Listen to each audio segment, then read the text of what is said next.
খুবই কিউট এই ১ টাকার পেঁয়াজু আজ আমি তৈরি করব খুবই সহজে এবং ঝটপট তৈরি করে নিব মাত্র একটি উপকরণে, তাও আবার পেঁয়াজ ছাড়া। ভেবে দেখেছেন এখন কি বাজারে ১ টাকার পেঁয়াজও পাওয়া যায়, ১ টাকার কোনো কিছু পাওয়া যায়?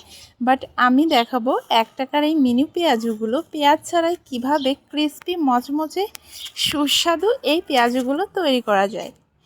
ওকে, হ্যালো এভরিওয়ান, আসসালামু আলাইকুম, ওয়েলকাম টু শিমকিস রেসিপি। তার জন্য প্রথমে লাগছে আমার বাঁধাকপি। বাঁধাকপি কিন্তু এই সিজনে আমাদের সবার ঘরেই থাকে মাস্ট। আমি একটি বড় সাইজের বাঁধাকপি নিয়ে নিয়েছি, সেটা এখন কেটে নিচ্ছি। যেহেতু আমার বাঁধাকপির সাইজটা একটু বড়, তাই আমি এটাকে সমান 4 ভাগে ভাগ করে নিব। এখন যে 4 ভাগে ভাগ করে নিলাম তার থেকে কিন্তু 1 ভাগ আমি এভাবে কিন্তু ছুরি দিয়ে কেটে নিচ্ছি। আপনি যদি চান তাহলে বটি দিয়েও এটা এভাবে কুচি করে কেটে নিতে পারেন। আমার কাছে সুবিধা মনে হয়েছে ছুরি দিয়ে, তাই আমি এগুলোকে এভাবে করে সবগুলো সুন্দর করে লম্বা শেপে কেটে নিচ্ছি। তবে এই মিনি পেঁয়াজগুলো বানানোর জন্য ক্রিস্পি যাতে হয় তার ট্রিক্স আছে একটা, সেটা হচ্ছে বাঁধাকপিগুলো কিন্তু ধোয়া যাবে না।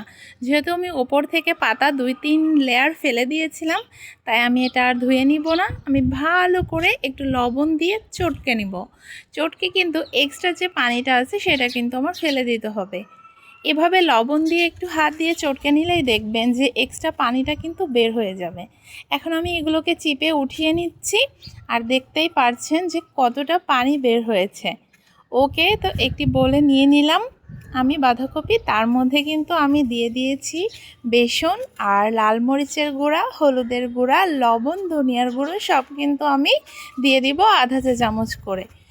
ওকে, সবগুলো ইনগ্রেডিয়েন্টস কিন্তু আমি হাতে মেখে নিব। ও আরেকটি কথা বলতে ভুলে গেছি, গোটা জিরা দিতে হবে 1 চামচ পরিমাণ। গোটা জিরাটা কিন্তু মাস্ট দিতে হবে।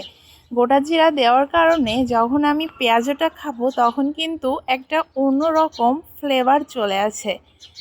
তারপর আমি পানি দিয়ে একটু নরম করে মিশিয়ে নিলাম, আর দিয়ে দিচ্ছি কর্নফ্লাওয়ার 2 টেবিল চামচ পরিমাণ। কর্নফ্লাওয়ার যদি না থাকে টেনশনের কোনোই কারণ নেই, চালের গুঁড়া দিলেও কিন্তু হবে।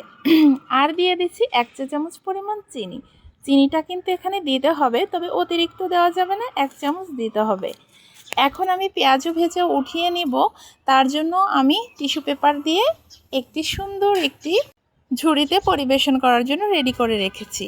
আর চুলায় তেল দিয়েছিলাম আগে থেকে।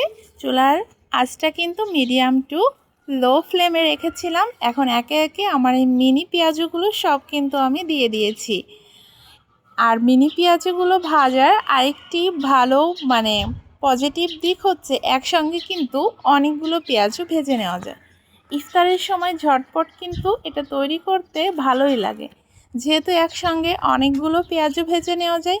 আর দেখতেই পারছেন কতটা সুন্দর কালার এসেছে। মিনি পেঁয়াজগুলো আমার রেডি। তো আমি 2 ব্যাচে কিন্তু পেঁয়াজগুলো ভেজে নিয়েছি, একটু বেশি করেই বানিয়েছি, কারণ পেঁয়াজগুলো এত মজা হয় যে নিজেই ভাগে পাওয়া যায় না, এরকম একটা অবস্থা। আর দেখতেই পারছেন একটা ভেঙে দেখাচ্ছি, ওপর থেকে কিন্তু একদম ক্রিস্পি, ভেতরে বুঝতেই পারবেন না খাওয়ার সময় যে এটা বাঁধাকপি নাকি পেঁয়াজ, এতটা মজা। আর 1 চামচ চিনি দেওয়ার কারণে পেঁয়াজগুলো খাওয়ার সময় একটা অন্য লেভেলের স্বাদ লাগে। ওকে, তো সবাই বাসায় একবার হলেও ট্রাই করবেন। আর আমার এমন নিত্য নতুন ভিডিও পাওয়ার জন্য আমার চ্যানেলকে অবশ্যই সাবস্ক্রাইব করবেন। আল্লাহ হাফেজ।